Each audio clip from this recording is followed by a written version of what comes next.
آج ہم اللہ تعالیٰ کے فضل و کرم سے 40 نبوی کی آخری حدیث کا مطالعہ کرنے چلے۔ آپ نے اکثر سنا ہوگا کہ عبد کا، بندے کا مقام جو ہے اللہ کے حوالے سے وہ بین الخوف والرجا رہنا چاہیے۔ اللہ تعالیٰ کے عذاب کا خوف بھی رہے، اس کی سزا کا، اس کی پکڑ کا خوف رہے، لیکن اس کی شان غفاری، شان رحیمی سے امید بھی رہے۔ یہ بھی من جملہ ان چیزوں کے ہے کہ جن میں درمیانی راستہ جو ہے وہ بہت مشکل ہوتا ہے۔ بہت سی چیزیں ایسی ہیں کہ جن کے درمیان اتنا باریک فرق ہوتا ہے، جس کو تعبیر کیا جا سکتا ہے محاورتاً تلوار کی دھار سے تیز اور بال سے زیادہ باریک، ادھر بھی ہو سکتا ہے انسان، ادھر بھی ہو سکتا ہے۔ یہی معاملہ در حقیقت خوف اور رجا کا ہے۔ اللہ تعالیٰ کے خوف سے خالی ہو گیا، رجائیت ہی رہ گئی، تب بھی برباد ہو جائے گا۔ اور اللہ تعالیٰ کے خوف کا اتنا غلبہ ہوا کہ اس کی رحیمی، شان رحیمی اور غفاری جو ہے وہ نظر انداز ہو گئی، تب بھی بربادی ہے۔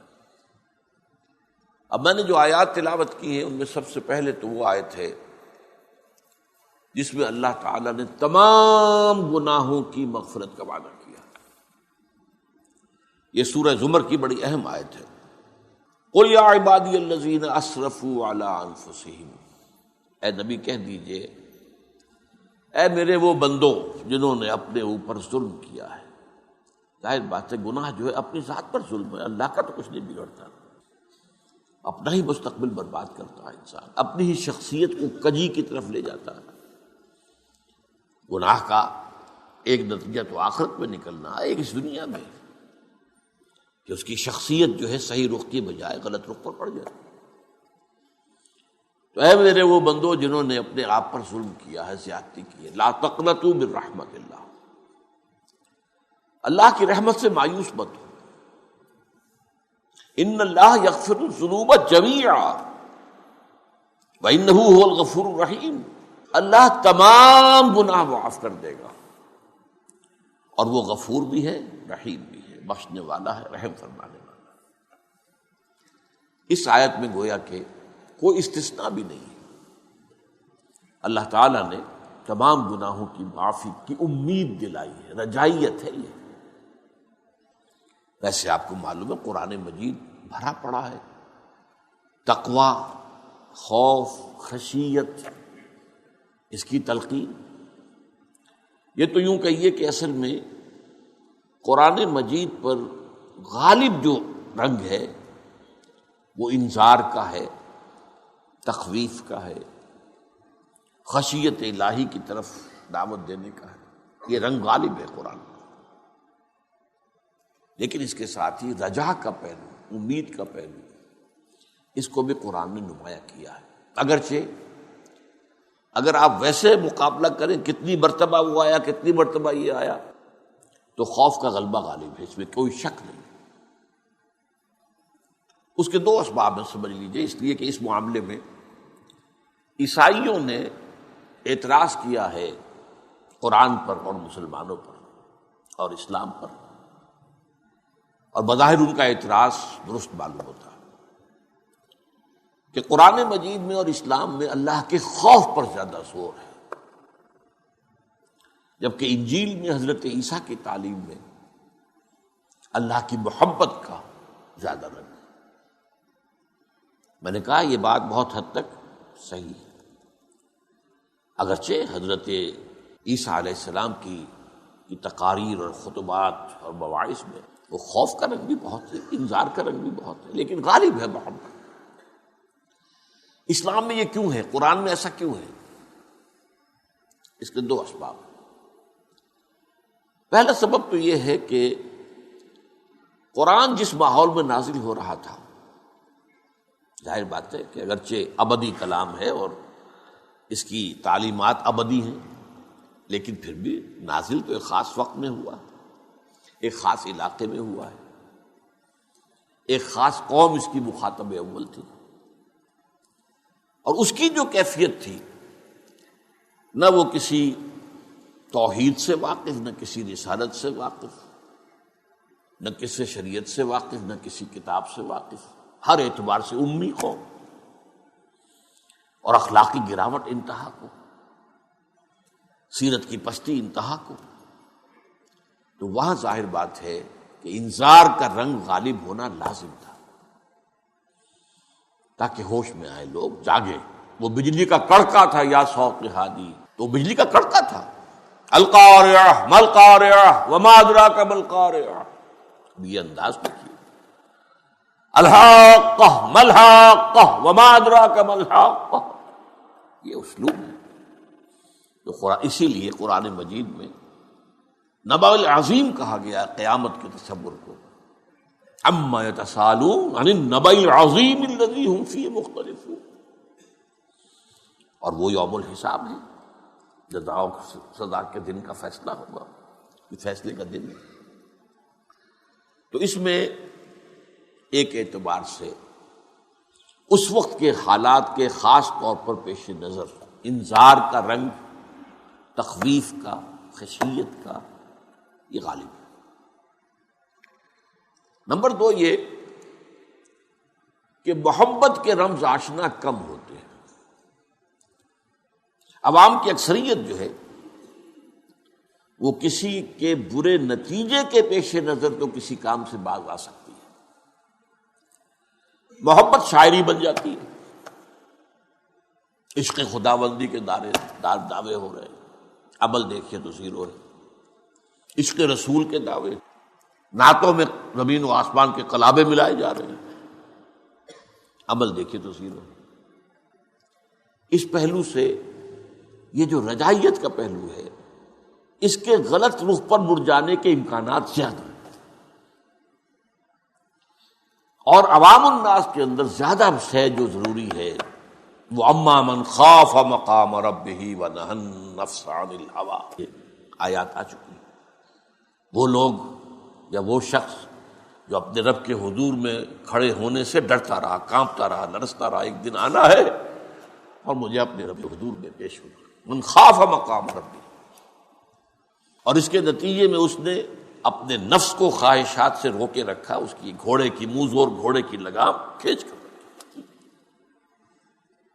تو ان 2 وجوہات سے اس میں کوئی شک نہیں ہے کہ قرآن مجید میں تخویف اور تقویٰ اور خشیت اس کا رنگ غالب ہے.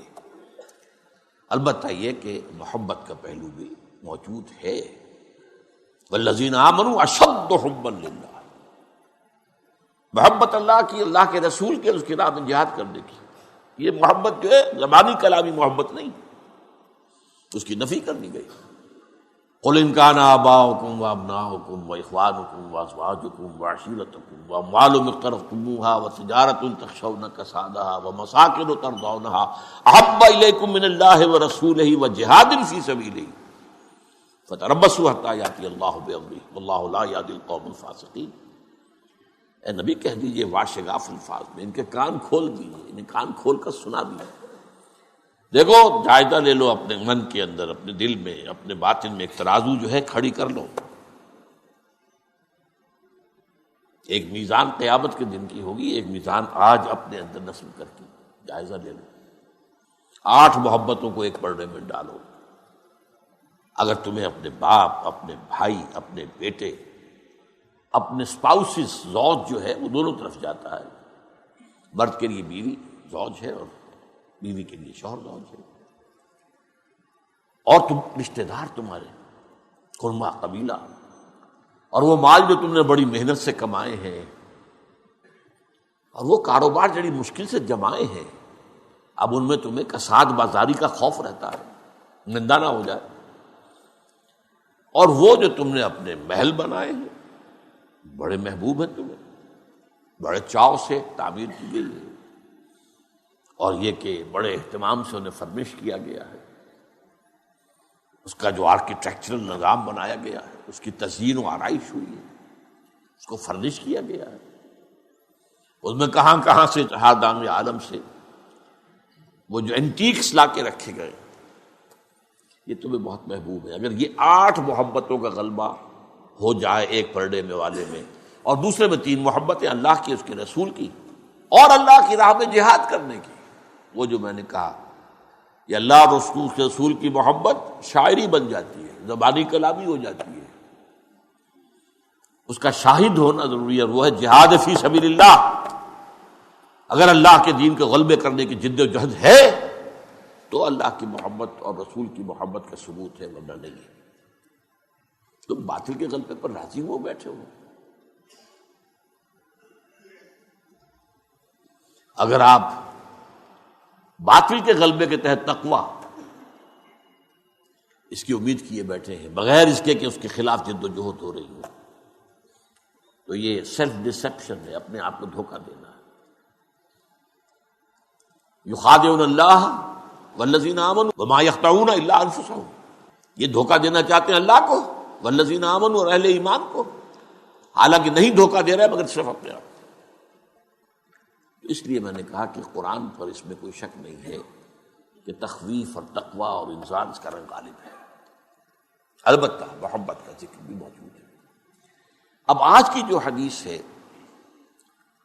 یہ رجائیت کا جو پہلو ہے، آپ کو معلوم ہے انسانوں کے اندر بھی کچھ قنوطی قسم کے ہوتے ہیں، یاسیت پسند، پیسیمسٹک مزاج کے حامل ہوتے ہیں. جیسے میں نے آپ کو بتایا انٹروورٹس اور ایکسٹروورٹس سائیکالوجی کی اصطلاحات ہیں، یہ مزاج انسانوں کے. ایک پیسیمسٹ ہوتے ہیں اور ایک رجائیت پسند ہوتے ہیں، آپٹیمسٹ. یہ مزاجوں کا تھوڑا سا میلان کا فرق ہونا یہ صحیح ہے. ان دونوں کے درمیان عدل لے آنا، جیسے انٹروورٹس اور ایکسٹروورٹس کے درمیان ایمبیورٹ کے اوپر قائم ہو جانا، یہ بہت محال، بہت مشکل. اور میں نے بتایا ہے کہ کامل ایمبیورٹ جس کو اس مقام پر پورا تمکن حاصل ہے وہ پوری نوع انسانی میں صرف ایک ہے، اور وہ ذات محمدی ہے صلی اللہ علیہ وسلم. اسی طرح اس معاملے کے اندر بھی بین الخوف والرجاء یہ اصطلاح ہمارے یہاں بہت ہوتی ہے. خوف بھی رہے امید بھی رہے، خوف بھی ہو امید بھی ہو. اس میں جو کلائمیکس کا قول ہے وہ ہے کہ جو حضرت ابو بکر رضی اللہ تعالیٰ عنہ سے منقول ہے. میں اس کی سند وغیرہ اس وقت نہیں آپ کو بتا سکتا، لیکن مشہور قول ہے، آپ سے منقول ہے، آپ سے منسوب ہے، اور یہ انتہا ہے، کلائمیکس ہے. وہ کہتے ہیں کہ اگر مجھے یہ بتا دیا جائے کہ تمام انسان جنت میں جائیں گے سوائے ایک کے، صرف ایک دوزخ میں جائے گا، تو مجھے خطرہ ہوگا شاید وہ ایک میں ہی ہوں. اور اگر بتا دیا جائے کہ تمام انسان دوزخ میں جائیں گے سوائے ایک کے، جنت میں جانے والا ایک ہی ہوگا، تو مجھے پھر بھی امید ہوگی کہ شاید وہ ایک میں ہی ہوں. یہ کلائمیکس ہے اس کا جو میں نے آپ سرچ کیا ہے. اس درجے تک یہ کیفیت اور وہ برقرار رہے، اس پر انسان جو ہے اس پر مستقیم ہو جائے، اس پر یہ مشکلات میں سے ہے، لیکن یہ کہ اس کی کوشش بہرحال کی جانی چاہیے. اب رجا کا لفظ جو قرآن مجید میں آیا بار بار، ایک تو آیا اس اعتبار سے رجا اللہ کی اور رجا قیامت کی. قیامت کی بھی رجا، خوف نہیں، حالانکہ قیامت کا معاملہ تو زیادہ خوف آور ہے، خوف پیدا کرنے والا. اما من خاف مقام ربہ، لیکن قرآن مجید میں رجا میں بریکٹ کیا گیا ہے. چنانچہ سورہ احزاب کی مشہور آیت ہے لقد کان لکم فی رسول اللہ اسوۃ حسنۃ لمن کان یرجو اللہ والیوم الآخر وذکر اللہ کثیرا. اے مسلمانوں، تمہارے لیے اللہ کے رسول صلی اللہ علیہ وسلم کی شخصیت مبارکہ میں ایک بہت عمدہ، کامل، معتدل، متناسب ہر اعتبار سے نمونہ موجود ہے. لیکن یہ نمونہ اپنی جگہ مکمل ہے، اس سے استفادے کی شرائط من کان یرجو اللہ والیوم الآخر. استفادہ وہی کر سکے گا جو اللہ کا امیدوار، یعنی مراد آگے میں بتاؤں گا، مراد اللہ سے ملاقات کا امیدوار، اللہ سے رحمت کا امیدوار، اور آخرت اس کے اندر بھی امید کا پہلو ہے. وہ کیوں ہے یہ ذرا نوٹ کیجیے. جہاں بدکاروں کے لیے یہ ڈرنے کی جگہ ہے، نیکوکاروں کے لیے یہ مقام جو ہوگا یہ تو بڑی بشارت کا ہوگا، خوشی کا ہوگا۔ وَيَنْقَلِبُ إِلَىٰ أَهْلِهِ مَسْرُورًا، سورہ انشقاق کی آیت جو ہے بڑی اہم ہے۔ یہ وہ جو شخص ہوگا جسے دائیں ہاتھ میں کتاب دی جائے گی، سوف یحاسب حسابا یسیرا، اس سے آسان حساب لیا جائے گا اور آئے گا واپس اپنے اس مقام سے کٹہرے سے اپنے اہل کی طرف بہت خوش و خرم۔ جنہوں نے اللہ کے لیے قربانیاں دی، اللہ کے لیے محنتیں کی، وہ تو یوں سمجھیے کہ جیسے کوئی تنخواہ بانٹنے کا دن ہوتا ہے جس کا انسان انتظار کر رہا ہوتا ہے، مزدوری کے ملنے کا وقت ہوتا ہے۔ اس لیے ان کے اندر جو ہے وہ رجا کا پہلو ہوتا ہے، آج اللہ سے ملاقات ہوگی، آج اللہ سے کے سامنے پیشی ہوگی۔ تو فرمایا من لمن کان یرجو اللہ والیوم الآخر، اور یہ مضمون دوبارہ سورہ ممتحنہ میں بھی آیا ہے۔ لقد کان لکم فیہم، فیہم سے مراد ہے حضرت ابراہیم علیہ السلام اور ان کے ساتھی، فی ابراہیم والذین معہ، ان میں اسوہ حسنہ ہے تمہارے لیے۔ وہاں پھر فرمایا من کان یرجو اللہ والیوم الآخر، جو کوئی امیدوار ہے اللہ سے ملاقات کا اور یوم آخر کا، یہ امید کا پہلو۔ کہیں فرمایا گیا ہے قل انما انا بشر مثلکم یوحی الی انما الہکم الہ واحد فمن کان یرجو لقاء ربہ فلیعمل عملا صالحا ولا یشرک بعبادۃ ربہ احدا، سورہ کہف کی آخری آیت۔ اے نبی ان سے کہہ دیجئے دیکھو میں تمہاری طرح کا انسان ہوں، یوحی الی انما الہکم الہ واحد، مجھ پر وحی کی گئی ہے کہ الہ تمہارا ایک ہی اکیلا ہے۔ فمن کان یرجو لقاء ربہ، اللہ سے اپنی ملاقات کا امیدوار ہے، فلیعمل عملا صالحا ولا یشرک بربہ احدا، اب اسے عمل کرنے چاہیے نیک اور اپنے رب کے ساتھ کسی کو شریک نہیں ٹھہرانا چاہیے۔ سورہ عنکبوت میں فرمایا گیا من کان یرجو لقاء اللہ فإن اجل اللہ لآت، جو کوئی بھی اللہ سے ملاقات کا امیدوار ہے وہ مطمئن رہے، ریسٹ ایشورڈ کہ اللہ کی ملاقات کا وقت آ کر رہے گا۔ یعنی وہ لوگ جو اللہ کی راہ میں جہاد کر رہے تھے، مصیبتیں جھیل رہے تھے، تکلیفیں برداشت کر رہے تھے، کس امید میں کہ ایک روز اللہ کے حضور میں حاضری ہوگی اور ہمیں اپنی ان سرفروشیوں کا، جافشانیوں کا، قربانیوں کا اللہ اجر عطا فرمائے۔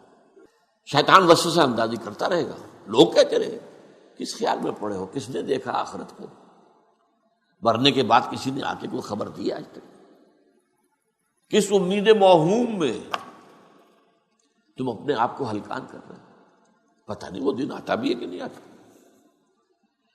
اس لیے کہ آخرت تو ادھار کا سودا ہے، دنیا نقد کا ہے، اور کام یہی ہے کہ 9 نقد نہ 13 ادھار۔ تمہیں 9 روپے اگر کسی شے کی قیمت نقد مل رہی ہے تو وہ لے لو، 13 ادھار والے نہ لو، کیا پتہ ادھار ملے نہ ملے، مر جائے رقم پوری۔ تو یہ وسوسہ جو ہے شیطان کرتا ہے، پتہ نہیں آتا ہے کہ نہیں آتا، کوئی یقینی بات تو نہیں ہے نا، کس نے دیکھی آخرت۔ انہیں یقین رکھنا چاہیے من کان یرجو لقاء اللہ فإن اجل اللہ لآت، آ کر رہے گا وہ وقت معین۔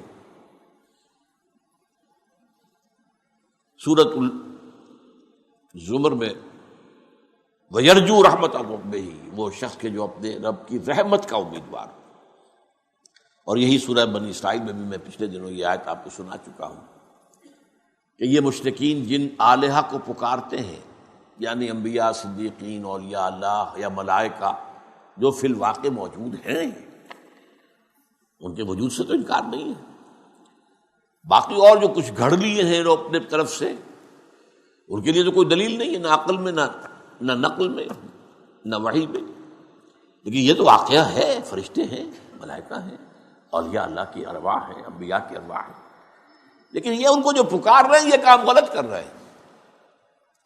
اولئک الذین یدعون، جن کو یہ پکار رہے ہیں، یبتغون الی ربہم الوسیلہ، وہ تو خود اپنے رب کی قرب کی تلاش میں ہے، وَيَرْجُونَ رَحْمَتَهُ، اور اپنے رب کی رحمت کے امیدوار ہیں، وَيَخَافُونَ عَذَابَهُ، اور وہ بھی اللہ کے عذاب سے بالکلیہ نڈر نہیں ہے. جیسے کہ حضور نے فرمایا کوئی شخص محض اپنے عمل کی بنیاد پر جنت میں داخل نہیں ہوگا. جب کسی نے بڑی ہمت کی پوچھ لیا کیا حضور آپ بھی؟ فرمایا ہاں، جب تک کہ اللہ مجھے ڈھانپ نہ لے گا اللہ اپنی رحمت سے، میں بھی نہیں داخل ہوں. اس سے حضور خالی نہیں تو اور کون ہو سکتا ہے؟ تو بین الخوف والرجاء کا معاملہ جو ہے. البتہ ایک حدیث بیان ہوتی ہے سبقت رحمتی علی غضبی، میری رحمت میرے غضب پر غالب آ گئی، میری رحمت میرے غضب پر بازی لے گئی ہے. سبقت رحمتی علی غضبی، اس کی شرح اصل میں یہ حدیث ہے جو آج ہم پڑھ رہے ہیں.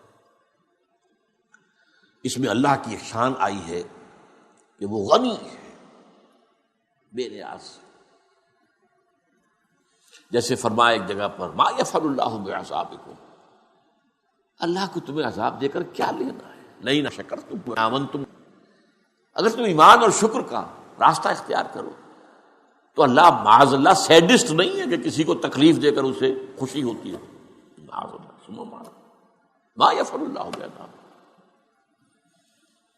تو الغنی 8 بار آیا ہے قرآن میں اللہ کا نام، اور لغنی 2 مرتبہ، اور غنین منصوب حالت میں 3 مرتبہ. اللہ غنی ہے، کوئی اس کو ضرورت نہیں. جس کی ایک حدیث ہم پڑھ چکے ہیں کہ اگر زمین کے آسمان کے تمام باسی اول و آخر، قل ان کان انسکم و جنکم اولکم و آخرکم، اولین بھی آخرین بھی انسان بھی جن بھی سب کے سب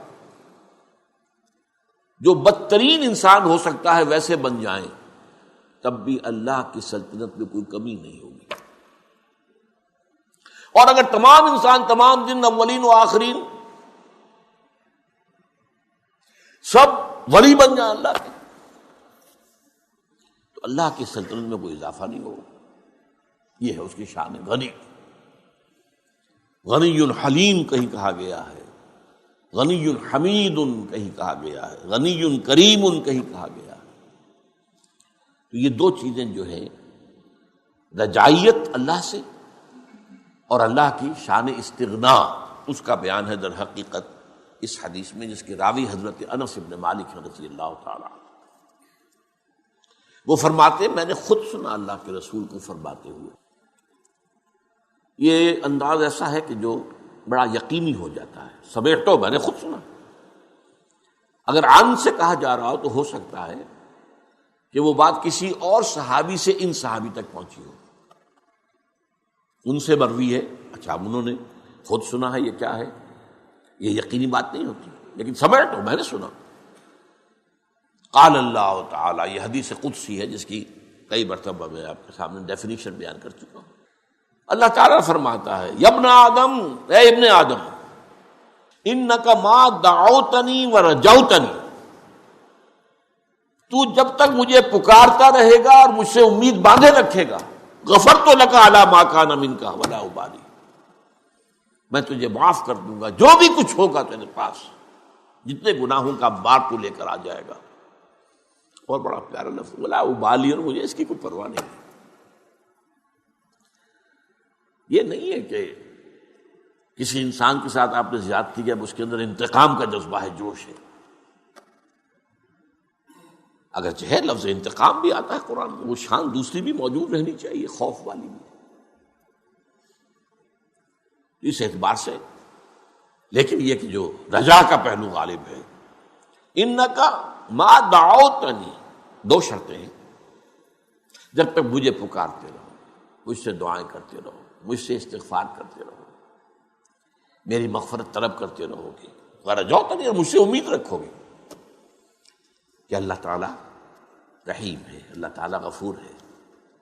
اللہ کی شان غفاری، رحمتی وسعت کل شیء، میری رحمت نے ہر شے کا احاطہ کیا ہوا ہے، جو میں سنا چکا ہوں. سبقت رحمتی علی غضبی، رحمتی وسعت کل شیء، میری رحمت تو ہر شے کا احاطہ کیے ہوئے.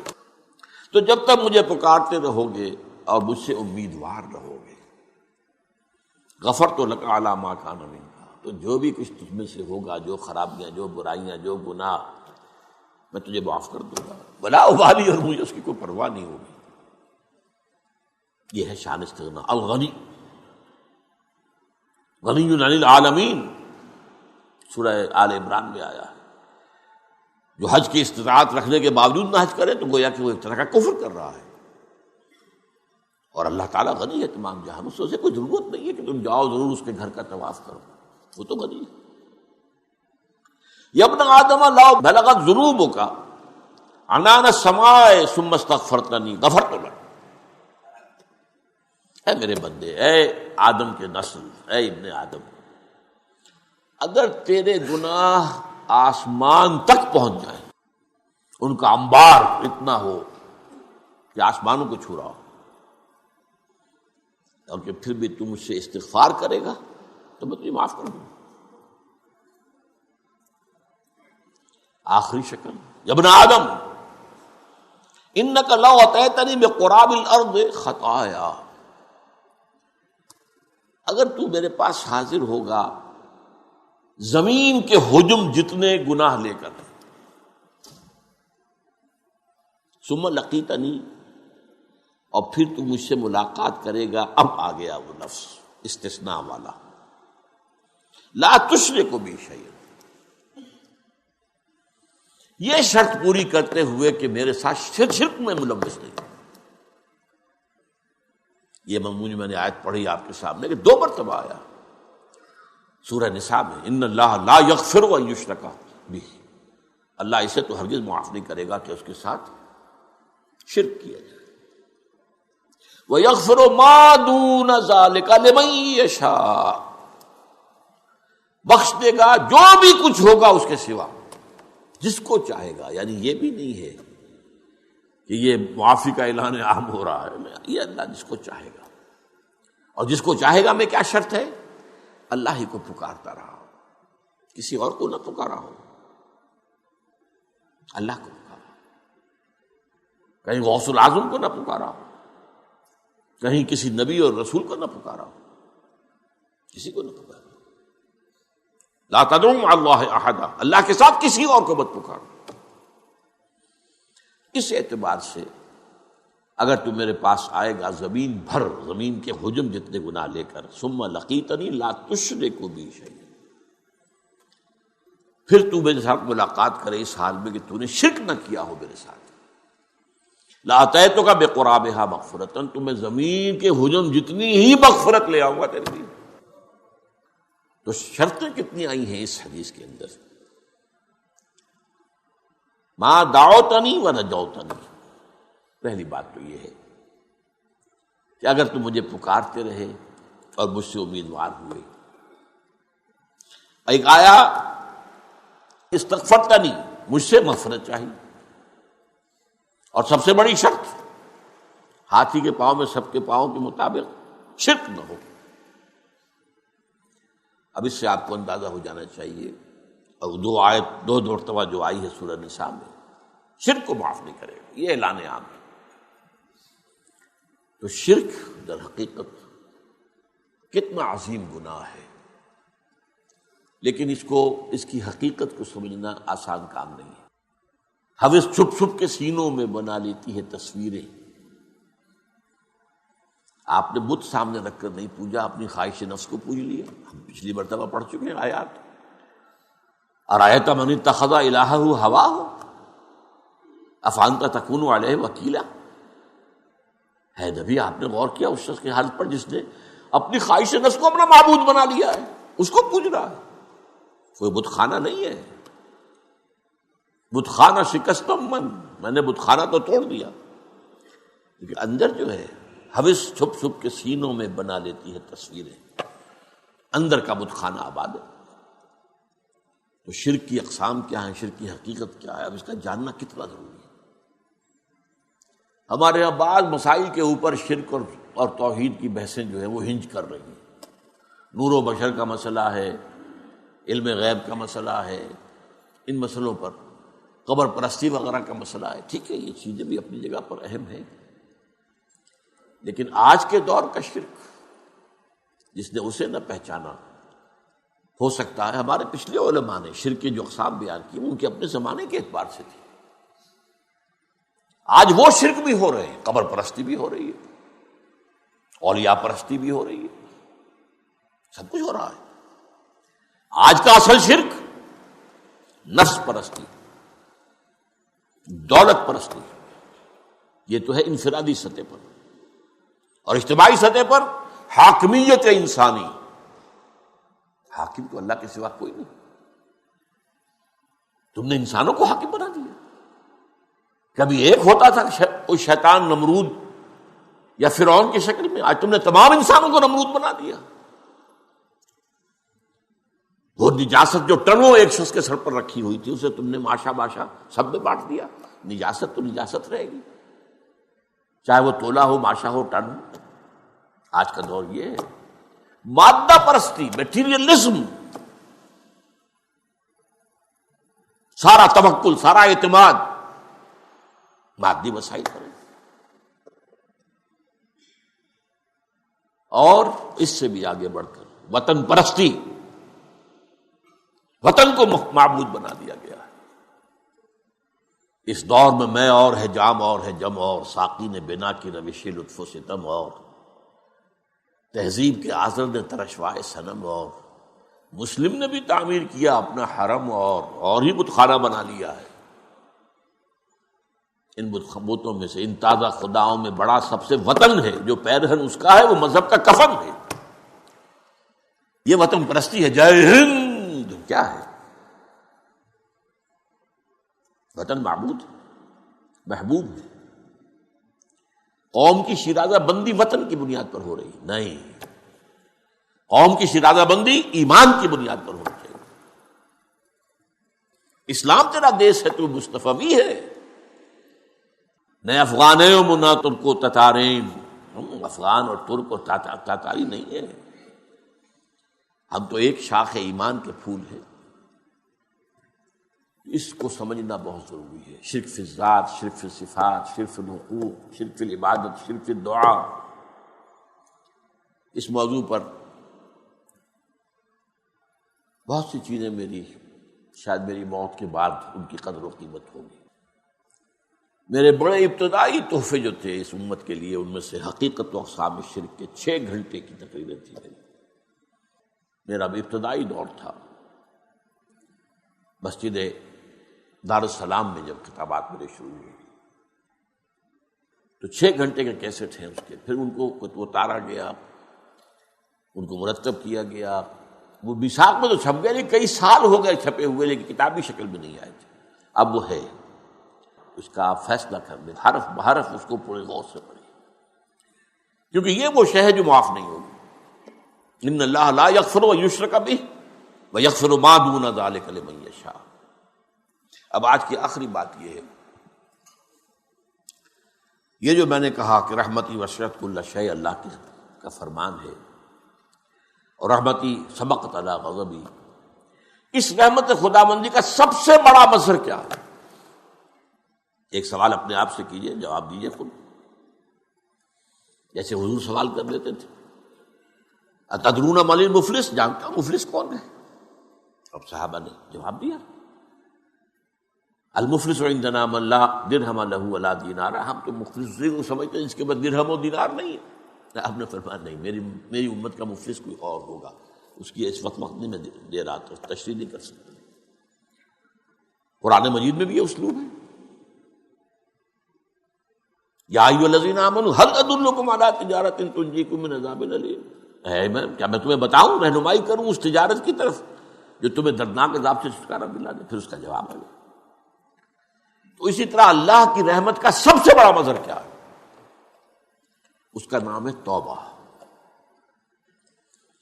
یہ وہ شے ہے جو کہ عیسائیوں کو اتنی بڑی ٹھوکر دے گئی، اتنی بڑی ٹھوکر کہ حضرت آدم سے جو خطا ہوئی تھی، اب ابن آدم جو بھی دنیا میں آتا ہے اپنے باپ کی اس خطا کی گٹھڑی لے کر آتا ہے، گناہ گار ہے، انسان بنیادی طور پر گناہ گار ہے، اور اس کا ازالہ کیا یہ ہے کہ باطل پر باطل، ظلمات بعضها فوق بعض. اب اس کا تو ایک ہی شکل تھی کہ اللہ نے اپنا صلبی بیٹا بھیجا اور اسے لوگوں کی طرف سے کفارہ بنا کر قربانی کے بکرے کی طرح سولی پر چڑھوا دیا. انا للہ و انا الیہ. نقل کفر نہ باشا. بنیادی غلطی کیا ہے؟ قرآن بتاتا ہے سورہ بقرہ کے 4 رکوع میں خطا تو ہوئی تھی لیکن پھر معافی طلب کی. فتلقى آدم من ربہ کلمات فتاب علیہ. توبہ ان کی قبول ہو گئی. اب کوئی انسان دنیا میں جو ہے وہ اپنے وہ جد امجد جو ہے آدم علیہ السلام ان کے گناہ کا بوجھ لے کر نہیں ہے. تو توبہ کے موضوع پر اس سے پہلے ہمارے ہاں درس ہو چکے ہیں اور بہت سے حدیث بہت احادیث. ایک حدیث کا میں نے بار بار ذکر کیا ہے کہ اپنے بندے کی توبہ سے اللہ کو کتنی خوشی ہوتی ہے. یاد ہو گیا. آج 2 حدیثیں سنانا چاہتا ہوں. حضرت ابو ہریرہ سے ایک روایت مروی ہے اور یہ متفق علیہ، نوٹ کیجیے. قال رسول اللہ صلی اللہ علیہ وسلم ان عبدا اذنب ذنبا فقال رب اذنبت فاغفرت. بندہ یہ کہتا ہے پروردگار مجھ سے گناہ ہو گیا، مجھے معاف فرما دے. قال ربہ، اللہ کہتا ہے علم عبدی ان لہ ربا. میرا یہ بندہ یہ جانتا ہے، اسے یقین ہے، اس کے دل میں یہ بات راسخ ہے کہ اس کا ایک رب ہے. یغفر الذنب، جو گناہ پر کو بخش بھی سکتا ہے، ویاخذہ بہ، اور اس پر پکڑ بھی سکتا ہے. فغفرت لعبدی. اس یقین کی بنیاد پر میں نے اپنے بندے کی مغفرت کر دی. ثم مکث ما شاء اللہ، پھر کچھ عرصہ گزرا جو بھی اللہ نے چاہا. ثم اذنب ذنبا، اس نے پھر ایک گناہ کیا.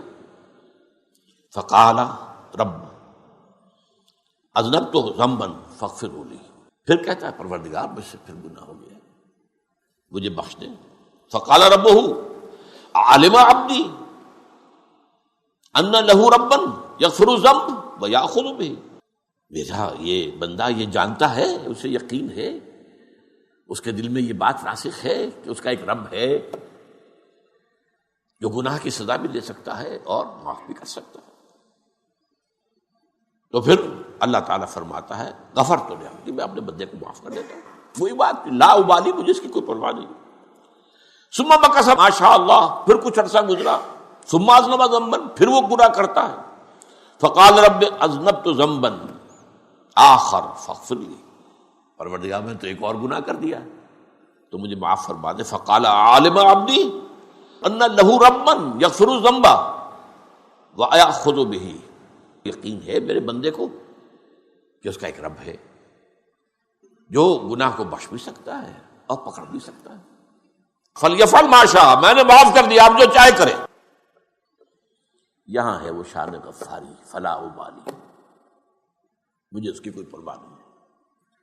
دوسری حدیث اس سے بھی زیادہ اہم ہے، بڑی پیاری حدیث. یہ مسلم شریف کی ہے. عن جندب رضی اللہ عنہ ان رسول اللہ صلی اللہ علیہ وسلم حدث. حضور صلی اللہ علیہ وسلم نے یہ بات بیان فرمائی. ان رجلا قال واللہ لا یغفر اللہ لفلان، کہ کسی شخص نے یہ کہا خدا کی قسم اللہ اس کو تو معاف نہیں کرے گا. یہ بڑا جوش تقویٰ کا ہوا ہے اور بڑی غیرت خدا بندی جوش میں آ رہی، اس نے تو وہ گناہ کیا اللہ کبھی اس کو معاف نہیں کرے گا. وان اللہ تعالی قال، اس پر اللہ فرماتا ہے من ذا الذی یتعلی علی، یہ کون ہے جو مجھ پر حاکم بنا بیٹھا ہے، مجھ پر حکم چلانا چاہتا ہے کہ میں معاف نہیں کروں گا. یہ کون ہے؟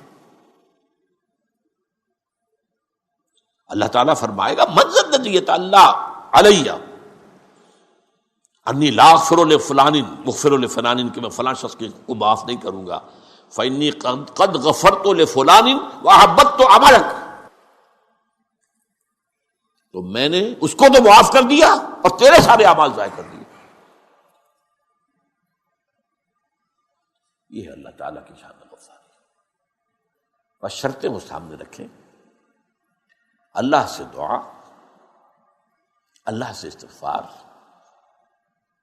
اللہ سے امید اور شرک سے اجتناب۔ اللہ تعالی ہم سب کو یہ شرائط پوری کرنے کی توفیق عطا فرمائے۔